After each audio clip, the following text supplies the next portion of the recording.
expresar la corteza, ¿no? De la corteza cerebral.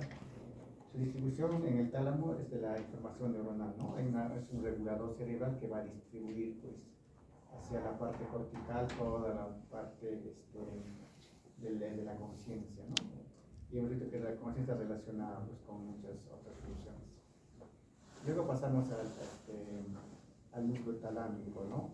En el igual el procesamiento consciente está poco elaborado, es una conciencia subjetiva, ¿no? Que también este núcleo va allá a conectarse con lo que son los núcleos en la corteza cerebral misma, ¿no? Con el procesamiento cognitivo elaborado y la conciencia cognitiva, ¿no? Que es la que ya nos tiene conscientes con actividad normal. Entonces, y eso es en segundos, ¿no? Porque del despertar al estar conscientes, pues son pocos segundos. Pero eso no se va a ver en un paciente con una lesión en el tronco cerebral, en esa área o en el tálamo, o en la parte cortical, pero para que la parte cortical tenga conciencia tiene que estar afectado a ambos lados, ¿no? Es importante toda la corteza en sí. Bueno, en resumen, ¿no? El primer bucle, que es en el modelo neurofuncional, que se encuentra en el sistema de actividad reticular ascendente, que hemos visto, ¿no? Que es acá, y sus conexiones con los núcleos específicos del tálamo y el hipotálamo también. Este reticular actividad ascendente se encuentra en el tronco del encéfalo y presenta pues, conexiones hipotalámicas, núcleos específicos del tálamo, mientras que la vía hipotalámica se ocupa de regular el tono muscular a través de la liberación de orexina, ¿no? Que es un neurotransmisor. Y los núcleos no específicos del tálamo pueden regular pues, incluso o también bloquear los ritmos tálamo-corticales, ¿no? Para que no lleguen las sensaciones y la emergencia de la vigilancia. Pero es automático, ¿no? No es consciente sobre esas funciones. Por tanto, los niveles de alerta y cualquier otro signo de conciencia de esta forma del eje talámico, de los núcleos interlaminares y entradas del tálamo, tienen capacidad suficiente para alterar los estados funcionales de la conciencia, ¿no? Incluso de inhibirlos. Por tanto, el sistema troncotalámico controla la activación fisiológica de la persona y permite a las estructuras cerebrales superiores operar fisiológicamente. Como decía, es un encendedor básicamente de lo que es la función de la corteza cerebral, ¿no? Que es la memoria, la hipnosis, la praxia, e incluso pues los sentimientos, todo eso se enciende, ¿no? El segundo bucle será formado por el tálamo, ¿no? Cuyas estructuras principales son los núcleos específicos del tálamo y las conexiones bidireccionales que mantienen prácticamente con toda la corteza y también la corteza cerebral. El eje nuclear talámico, ¿no? Los núcleos laminares, los núcleos mediales del tálamo distribuyen información neuronal a través de todo el cerebro para que alcance cronomáticamente las estructuras correspondientes. Entonces, cada circuito cerebral formado por cada núcleo no específico del tálamo integra y va a distribuir la información neuronal necesaria para regular un gran dominio cognitivo. El núcleo regulador, ¿no? Los procesos atencionales, los núcleos interlaminares, están relacionados con los niveles de alerta y la programación motora y los núcleos mediales del tálamo, los procesos de la memoria y las emociones, ¿no? El cual es básico para la experiencia de la conciencia. Con una conciencia preservada y funcional, estos tres circuitos cerebrales se integran en una única gran red cerebral, generando un espacio único fisiológico en donde el individuo puede desplegar diferentes habilidades cognitivas que permitan la emergencia de conductas complejas como es el lenguaje, el pensamiento y la cognición social, ¿no? Sí, pues, y podemos verlo esto en diversas patologías, por ejemplo, cuando un paciente tiene Alzheimer, pues ahí la falla no está, pues, ¿no? Ni en el núcleo, ni en los núcleos talámicos, ni en el SARA, está básicamente a nivel de la corteza, ¿no? Un paciente con Alzheimer tiene una atrofia de qué lóbulos, principalmente, que se atrofia en el paciente con Alzheimer. La corteza cerebral, ¿no? Pero ¿de qué lóbulos? Frontal y temporal, básicamente, ¿no? Y más al final ya el paciente, pues que el paciente que tiene Alzheimer todavía hasta puede caminar, puede coger unas cosas, pero la memoria sí está alterada, ¿no? Porque el temporal se afecta, ¿no? Especialmente el hipocampo, la región frontal, pues se vuelven agresivos, ¿no? Los pacientes con demencia tipo Alzheimer, ¿no? Entonces están agresivos, no reconocen, su memoria ya no funciona porque se altera pues toda la función cognitiva, a pesar de que tienen un buen despertar, ¿no? Están conscientes, si tú le estimulas con algo, rápidamente va a reaccionar, ¿no? Entonces, en este caso la alteración es a nivel ya de la corteza, de las vías corticales, ¿no? Que no tienen, pues, así se distribuye el despertar, la conciencia, pero ya no las funciones superiores. Y en cambio, si hay un paciente joven que tiene una malformación arteriovenosa en el tálamo o en el tronco cerebral, pues ya no va a despertar, ¿no? Ni siquiera va a tener conciencia porque se ha bloqueado, ¿no? Los núcleos a nivel del SARA o a nivel del tálamo, ¿no? Pues una patología del tálamo es el infarto de la arteria de Percherón, que es el que irriga ambos tálamos, es como una Y, ¿no? Es la única arteria que es grave para cualquier parte del sistema nervioso, ¿no? Que solo por una arteria esté irrigando ambos tálamos, ¿no? Otro error de Dios, ¿no? Igual que el seno cavernoso. Entonces, un infarto de ese nivel va a dañar los dos tálamos, ¿no? ¿Qué pasaría si los dos tálamos están dañados? ¿Cómo estaría el paciente? ¿Podría despertar? Si el daño es grave, ¿no? O podría estar somnoliento, confuso, ¿no? Como un estado de estupor, ¿no? Entonces, porque justamente ahí fue con ese infarto de la arteria de Percherón, ¿por qué? Si el infarto en el tálamo y el paciente entonces hizo ese estudio y se vio que el tálamo y otras vías que se han encontrado, pues tienen mucha relación con la conciencia, porque si leen libros del año 80, 90, solo está refiriéndose al SARA, nomás como la única área relacionada con la conciencia, ¿no? Y ni siquiera estas vías todavía estaban muy descubiertas, ¿no? En los estudios de los 80, 90, ¿no? SARA y SARA, todo era el SARA, pero a SARA y corteza, pero no había una relación tan marcada para poder decir que solo eso era causa, ¿no? Y también no solo conciencia, sino hablemos también de memoria, ¿no? Que vamos a ver en las siguientes clases. Cuando hay una persona que ya un tipo de lesión, por muy pequeña que sea en áreas talámicas o corticotalámicas, las vías, siempre van a tener mayor dificultad para el aprendizaje, ¿no? Eso se ve, por ejemplo, en personas que tienen psicosis, ¿no? A veces su principal problema es su falla de memoria y el aprendizaje, ¿no? Y otra cosa muy importante para la memoria, pues, es las conexiones que existen con áreas límbicas, ¿no? Que tienen que ver mucho con lo que es las emociones, ¿no? Entonces, una persona que emocionalmente no está bien no va a poder, pues, tener una buena memoria, un buen aprendizaje, ¿no? Porque está bloqueado, ¿no? Se bloquea a pesar del intento que puede hacer, pero siempre las emociones van a hacer de que la función cognitiva y de memoria pues no estén muy adecuadas, ¿no? Entonces, eso es también una función del cerebro en sí.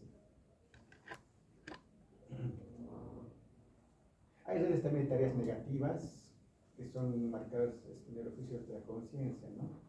Como la red neuronal, ¿no? Que hemos visto de Descartes, ¿no? El tercer bucle que estoy por las redes de tarea negativa, las cuales dominan la actividad cortical global en los estados de reposo y una baja carga cognitiva, ¿no? Que nos menciona el RND, como son los pensamientos autorreferenciados.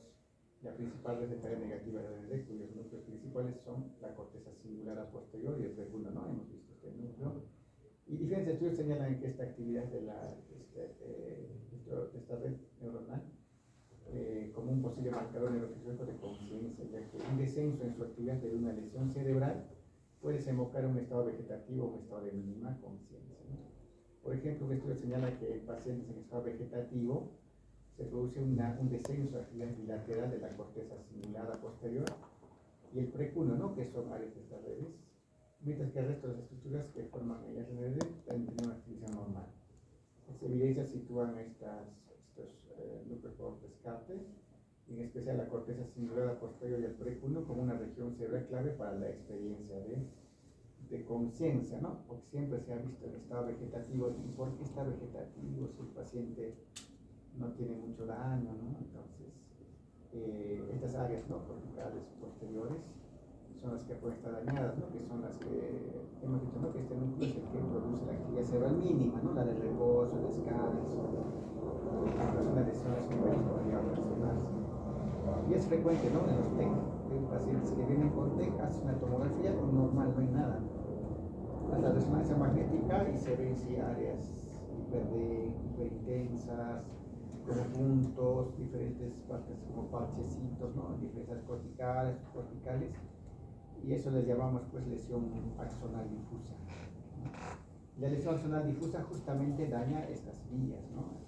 Entonces, muchos pacientes tienen un daño severo del cerebro, no hay una marcada hemorragia, algo, pero quedan en estado vegetativo, muchas veces no despiertan, hasta en estados de conciencia mínima, ¿no? Y son porque están estas vías dañadas porque es una lesión no difusa, ¿no? Es pacientes que tienen un accidente de moto con casco, ¿no? O sea, no se dañan superficialmente ni internamente, pero el golpe ha sido tan fuerte que había como una liquefacción, ¿no? De la parte neuronal, ¿no? Entonces eso produce daños pues, que no se van a ver pues, en una tomografía, ¿no?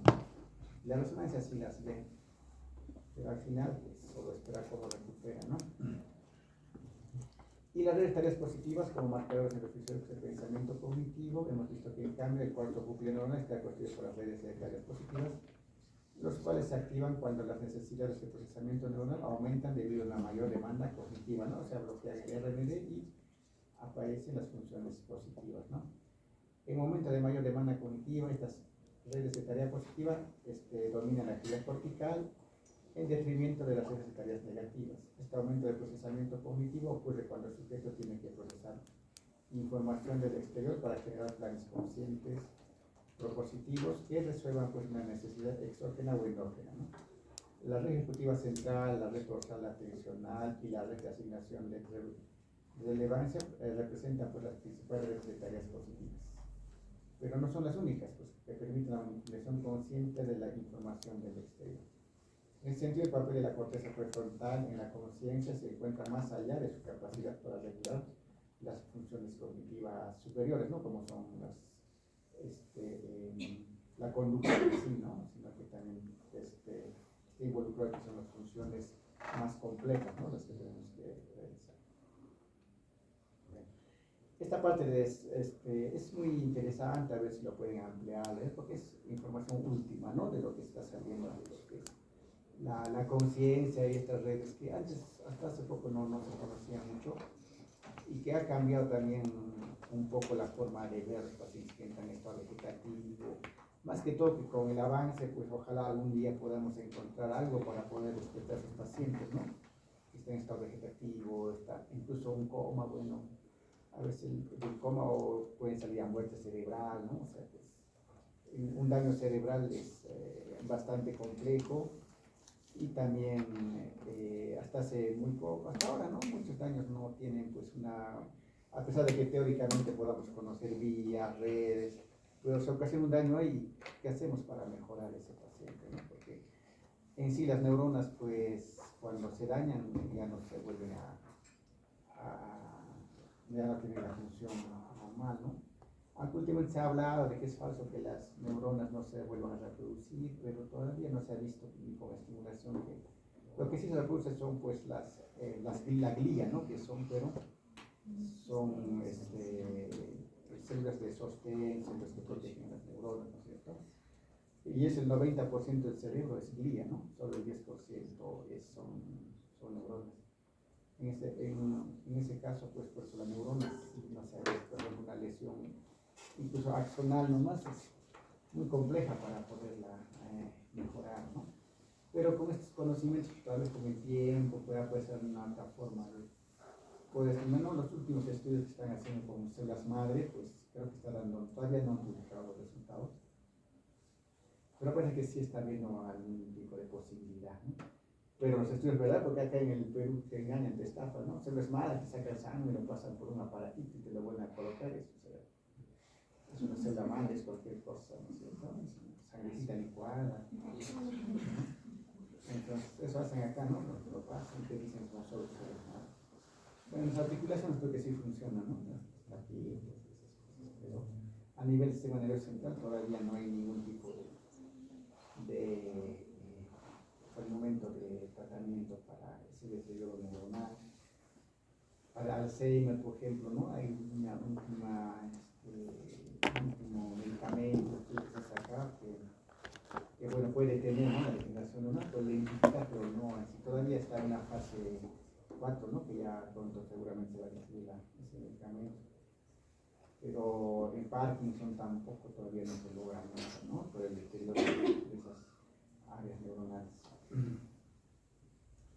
Bueno, ahora que tenemos un poquito más de conocimiento de lo que son, como la conciencia, vamos a ver cómo se evalúa, ¿no?, el coma, básicamente, que es un paciente pues, que va a llegar sin respuesta, ¿no?, ni estímulos verbales, ni dolorosos. Y tenemos que al principio ver, pues, ¿no?, si es que este coma es estructural o es de tipo metabólico, ¿no?, lo primero, para poder pedir exámenes, estudios, ¿no? ¿Y cuál sería la primera sospecha para pensar en un coma estructural? No, no, ¿qué piensa cuando te diga el paciente?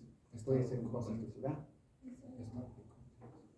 No, porque también el coma metabólico va a llegar con una alteración de la conciencia. ¿Pero qué te hace pensar? ¿Cómo? Igual, también los dos son los correspondientes. Inconsciencia. Los dos van a estar inconscientes, tanto la estructura como el metabólico. ¿Qué te puede dar a pensar que es más estructural que el metabólico? Eso, ¿no? Las focalizaciones. ¿Y cuáles son las focalizaciones? Por mucho que esté en coma, el paciente lo estimulas al dolor y va a mover un lado hemiparético, por ejemplo, ya no lo va a hacer. O va a ser más difícil. Entonces lo pones así, le comparas y un lado te va a hacer otro se va a caer, ¿no? Si una hemiparesia, pues es una focalización neurológica. Eso te dice que es estructural o metabólico. Estructural, ¿no? Puede haber un sangrado, un infarto, un tumor.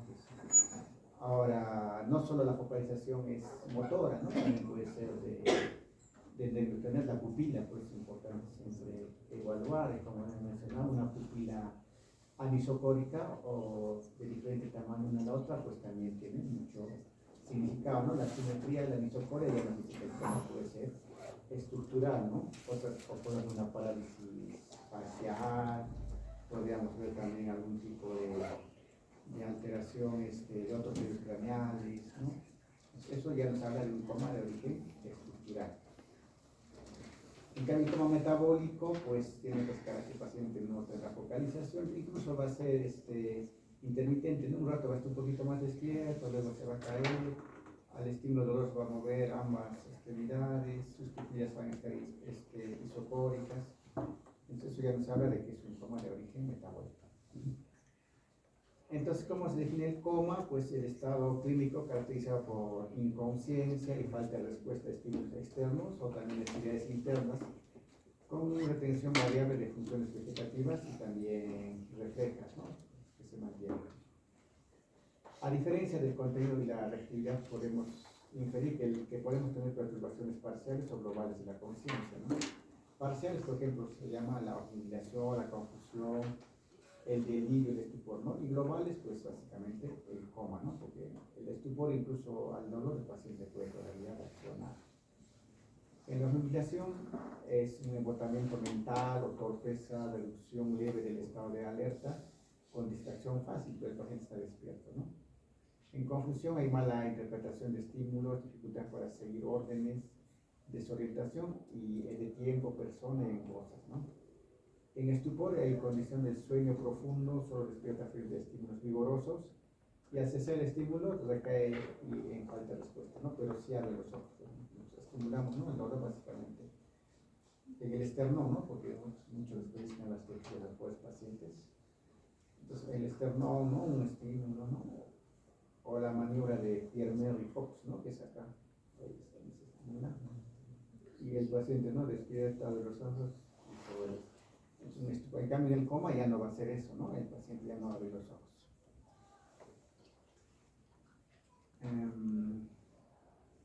El delirio, ¿no? Es una desorientación temporoparcial, disminución para focalizar, sostener o cambiar la atención.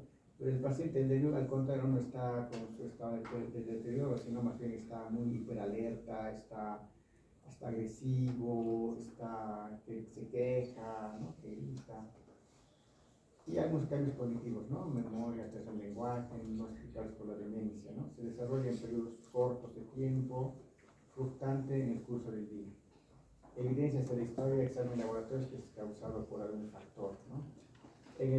Por ejemplo, no podemos hablar de demencia cuando el olvido, la alteración cognitiva es muy rápida, ¿no? Si estamos hablando más bien de un estado de alteración del estado de conciencia, ¿no? En todo caso puede ser una somnolencia, un delirio, ¿no? Pacientes con encefalopatías pues empiezan delirantes, confusos. Entonces a veces los catalogan como demencia, ¿no? Una persona con tiene que pasar buen tiempo para decir que está con una demencia, tiene una historia ya de olvidos, de cambios en su conducta, de alteraciones de su memoria, ¿no?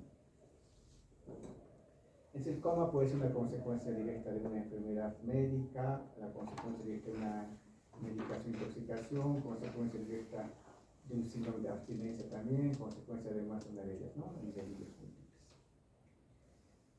Entonces, resumen, el coma, estado de inconsciencia, ausencia de contenido, ausencia de la actividad neuronal, tanto motora, consciente, ¿no? Y ausencia de apertura ocular, ¿no? Por eso que la escala de Glasgow pues se utiliza mucho, ¿no? Porque nos habla justamente de la apertura ocular, de los movimientos motores, ¿y de qué más? Verbal, ¿no? La respuesta verbal. Entonces, es fundamentalmente a través de las respuestas motoras de una persona cómo se puede constatar la presencia de contenido de la conciencia, igualmente respuestas emocionales, ¿no? Como manifestaciones vegetativas, con excepción de respuestas estímulos no sensitivos de espinal, ¿no? Que son reflejos básicamente. Entonces, la clasificación del coma, hay múltiples clasificaciones, pero las más prácticas son, ¿no? En lesiones estructurales y las lesiones difusas, ¿no? Entre las difusas, pues las metabólicas son las más importantes, ¿no? Entre las estructurales pueden ser unilaterales, como por ejemplo un hematoma, un infarto cerebral, una contusión, abscesos, un tumor neoplásico, ¿no? Bilaterales como los traumatismos, infartos, un linfoma, un tumor, ¿no? Las gliomatosis, las encefalitis, las encefalopatías anóxicas, ¿no? Un edema cerebral por una intoxicación, ¿no? Las trombosis venosas, las encefalopatías por radiación, por quimioterapia también, ¿no? Que pueden llevar a un coma porque es como si se quema todas las neuronas, ¿no? Lesiones estructurales en el tronco, el tallo, las trombosis vacilares, la hemorragia continua, tumores, la mielodonitis continua, que se debe a qué? La mielosis continua, mielodonitis continua es. Por corregir rápidamente el socio, ¿no es cierto? Entonces están con hiponatremia, les corrigen rápido y hacen una lesión desmineralizante a nivel del puente y estos pacientes pues, pueden quedar en muerte cerebral o estado cerebral, ¿no? Donde es una alteración ya crónica de la conciencia, ¿no? Las encefalopatías de Wernicke, ¿no? Los alcohólicos, mal transmitidos pueden ser. En cerebelo un infarto, cerebeloso también, ¿no? Una hemorragia, un tumor, un absceso. Y básicamente porque comprimen el cuarto ventrículo, dan hidrocefalia y todo eso lleva pues, a un coma estructural. En las mediciones clínicas hay una historia clínica, cómo comenzó. Es muy importante, ¿no? Especialmente un paciente anciano que viene por primera vez al hospital de alteración de buen coma. Pues cómo ha empezado, ¿no? Por ejemplo, un coma metabólico, pues puede decir que ha empezado con confusión. Hace 2 días estaba dando incoherencias, eso nunca había hecho. Luego ayer estaba que se dormía todo el día, no quiso comer, estaba somnoliento.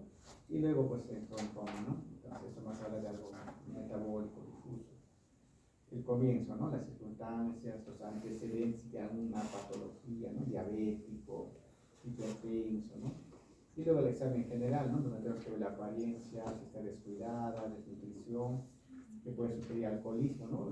Las encefalopatías de Wernicke son también causa frecuente de coma. La alteración de la lengua, ¿no? Que puede sugerir que ha convulsionado al paciente, ¿no? Que revisa reciente también.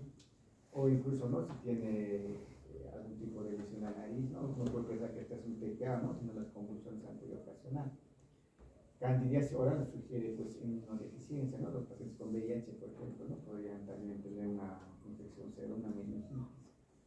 acné facial, hiperplasia gingival, sugiere, ¿no? Intoxicación por drogas antiepilépticas como la fenitoína, que puede llevar también a estados de coma. Venopunción sugiere drogas, ¿no? Que lo han utilizado por todo lado, hasta en el cuello, ¿no? A veces. Hiperpigmentación cutánea, pues en Addison, ¿no? Que es un linfoma tipo ya hormonal. Lesiones vesiculares en tronco, sugiere sobredosis de barbitúricos, por ejemplo, ¿no?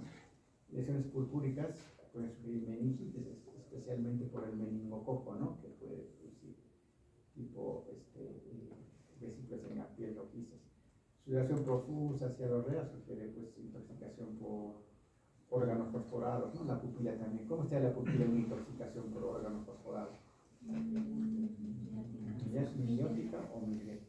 Midriática, porque cuando le ponemos, ¿cuál es el antídoto? Atropina, ¿no? Es que el tamaño de la pupila en ese momento. Cuando vemos equimosis orbitarias o mastoideas, sugiere fractura de base de cráneo, ¿no? Que también ya, obviamente, por las expresiones. Las hemorragias retinianas sugieren una hemorragia subaracnoidea, encefalopatía hipertensiva, el papiledema, ¿no? A nivel de la evaluación del segundo par, puede sufrir una hipertensión intracraneal. Un exudado retiniano puede verse en endocarditis infecciosa, un hemotímpano, ¿no? Fractura de base de cráneo. O sea, tenemos que ver señales, ¿no? O sea, tenemos que revisar bien al paciente para poder más o menos ya definir, porque el tiempo es muy importante, ¿no? Cuando encontramos un paciente en coma, ¿no? Un paciente hipotermio, ¿no? En coma con coma mixedematoso, en la enfermedad de Wernicke también, ¿no? Puede haber hipotermia, en la sepsis severa, intoxicación por barbitúricos. Entonces, el examen neurológico básicamente hacemos el nivel de conciencia, ¿no? Si como este paciente está en coma, es muy severo, la respuesta pupilar, ¿no? Y la simetría también, ¿no? Si vemos focalización neurológica, los movimientos extraoculares, ¿no? Para ver si el paciente está moviendo normal, ¿no? Cuando está en coma, obviamente hay que estimularse al dolor, ¿no? Para ver cómo es el patrón respiratorio y la respuesta motora. Para el nivel de conciencia podríamos ver la escala de Glasgow, ¿no? Que nos ayuda mucho también, y es una escala que se conoce a nivel mundial. Muchos, ¿no? Antes los neurólogos dicen, no, la escala de Glasgow solo para TEG, ¿no? Todos lo catalogan que solo para TEG, pero desde que lo han incluido dentro de la escala de sepsis, pues ya no se dice eso, ¿no? Porque cuando hacen la escala de sepsis está incluido el Glasgow. Hay respuesta a la voz, estímulo táctil, respuesta al dolor. El nivel de conciencia tiene mucha importancia. Pronóstica, si vemos un paciente pues, con un Glasgow de 3 o 4, pues, ya a veces es irreversible, ¿no? Su coma, debería muerte cerebral rápidamente. Entonces está en 7, 8 o responde al estímulo táctil doloroso todavía, ¿no? Hay que encontrar la causa lo más rápido posible para tratar de revertir ese estado de coma, ¿no? Por eso es importante. Pero lamentablemente, por ejemplo, las emergencias hospitales llegan en coma de frente a tomografía, ni siquiera ven si está teniendo alguna focalización o ni siquiera han tomado la glucosa, ¿no? De frente al tomógrafo, después recién le hacen la glucosa y les quedan con secuelas, la polipoglicemia severa. La respuesta pupilar también tiene una importancia diagnóstica, ¿no? Si está nervio normal, indica que el nervio óptico, el óculo motor y el tegmento mesencefálico están intactos, ¿no? Porque hemos dicho que la pupila está inervada por el tercer nervio, ¿no? La parte parasimpática, ¿no? Entonces se habla de una normal funcionamiento de la parte mesencefálica. Buena respuesta sugiere un coma metabólico, ¿no? Siempre la estructura por completo podría haber alteración, la simetría también. Si son pequeñas se produce una lupa, ¿no? Porque se puede poner amióticas como puntiformes, ¿no? Especialmente que hay intoxicación, una compresión cerebral. Las lesiones del diencéfalo de tipo, por ejemplo, hipotalámica, lesionan las fibras descendentes simpáticas como síndrome de Corner también, ¿no? Que con una constricción pupilar del mismo lado o bilateral con tosis y anitrosis, ¿no? Y suele ser el primer signo de radiación cerebral también. Las lesiones mesencéfalo a nivel tectal, ¿no? Que están cerca del cuarto ventrículo, alteran la respuesta luminosa y respetan la acomodación. Conservan reflejo cilioespinal, ¿no? El fijo, ¿no? La mirada. Las lesiones del núcleo del nervio a nivel del mesencéfalo producen pues, pupilas intermedias fijas con respecto a la acomodación, con lesión simpática y parasimpática de la pupila que son irregulares. En las lesiones del puente, por ejemplo, se producen pupilas punta de alfiler, ¿no? Las mióticas que reaccionan a la luz. Las drogas alteran la pupila, ¿no? Pero más que todo producen midriasis, ¿no? Como la cocaína. Las anfetaminas, dopamina también, ¿no? Necesitamos la midriasis. Los aminoglucósidos, barbitúricos, la succinilcolina dan pupilas poco reactivas. La lutequinida, escopolamina, alcohol, metílico dan pupilas fijas y dilatadas, ¿no? Los narcóticos dan pupilas mióticas con buena respuesta a la luz. Eso es cuando están del mismo tamaño, ¿no? Porque si hay asimetría, pues obviamente hay que pensar en otra cosa, ¿no? Entonces, acá vemos las pupilas en diferentes lesiones, de tanto de la parte continua, ¿no? Y cuando vemos que hay una asimetría pupilar con una pupila, ¿no? Se me dilata la pupila.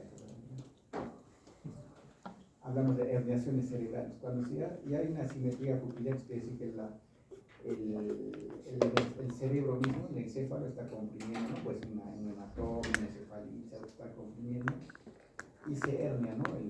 El área del temporal basal del hipocampo, pues va a comprimir a lo que es el mesencéfalo y va a alterar el núcleo de la pupila, ¿no? Va a dar una midriasis lineal.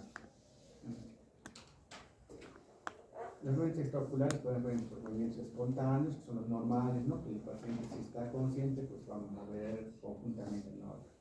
El reflejo oculocefálico, ¿no? Es para ver cómo se encuentra el mesencéfalo y también el tronco, porque movemos la cabeza, ¿no? El paciente, el decúbito dorsal. Entonces la pupila se tiene que ir al lado contrario del movimiento que estamos realizando, es lo normal, ¿no? Pues si está centrado, no se mueve, ya hablamos de una alteración en ese nivel. Y posiblemente estando el paciente ya entrando en una muerte cerebral, ¿no? El óculo vestibular es irrigado, ¿no? Con agua caliente y agua fría. En este caso, en el reflejo oculocefálico, ¿cuál sería la vía aferente y eferente? El oculocefálico, que es el mover la cabeza, el lado. Vía aferente, ¿quién es el estímulo?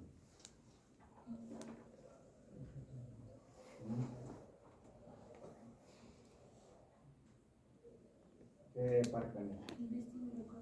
El vestibular, especialmente el vestibular, ¿no? La parte vestibular. Y el diferente, ¿quién mueve? ¿Cuántos es básicamente, no?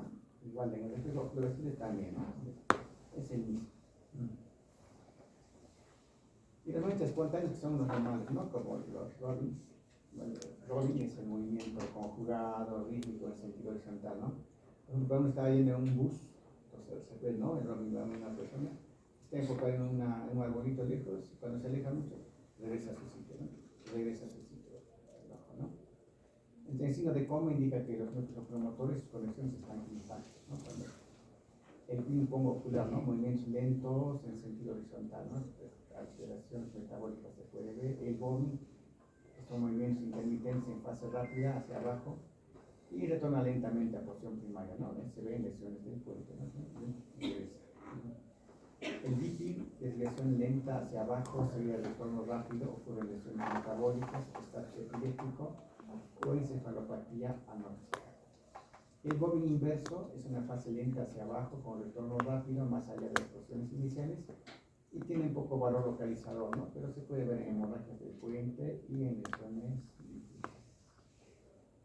La mirada desconjugada al azar en pacientes comatosos no tiene valor localizador. El reflejo oculocefálico es el que pues, sí tiene, ¿no? Con lesión del mesencéfalo, ¿no? Cuando hemos dicho se rota con rapidez la cabeza del paciente hacia un lado y el aparato aquí del tallo cerebral núcleo del vestibular y el núcleo del tercero y del sexto, ¿no?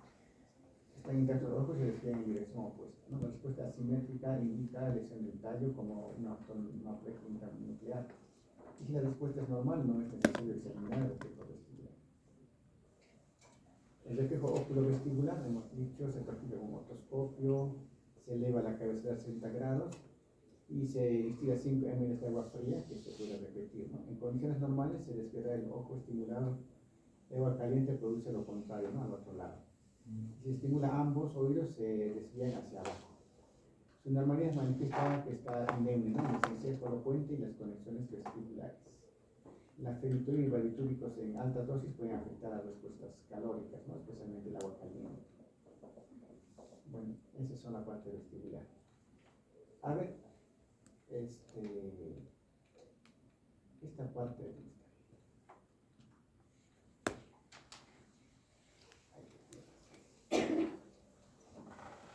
A ver si alguien puede encontrar videitos de lo que es el roping, el ping-pong, el bobbing, el tipi. ¿Podrían encontrarlo para ponernos? ¿Sí? Porque es interesante, ¿no? Y tiene un valor localizado. No, casi nadie le da mucha importancia y nos ayuda bastante, ¿no? Por ejemplo, lo que son los roping, pues, sentido horizontal, rítmico. El ping-pong, por ejemplo, ¿no? En sentido horizontal, aquí una retrocedencia rápida. Sí se ve, ¿no? El paciente está en coma, pero muchas veces los evaluadores solo ven la pupila, en sí no le ven tanto los movimientos espontáneos. Pues, ¿quién se compromete para la siguiente clase? Ya, ¿cómo te llamas? María Fernanda. Ya, María Fernández. A ver, hay videos muy bonitos, a ver los proyectos. Y también, como tiene un valor localizado, porque, como les digo, ahora revisan la pupila, solo le ponen la linterna y ni siquiera han visto los demás movimientos. Y son bastante localizados.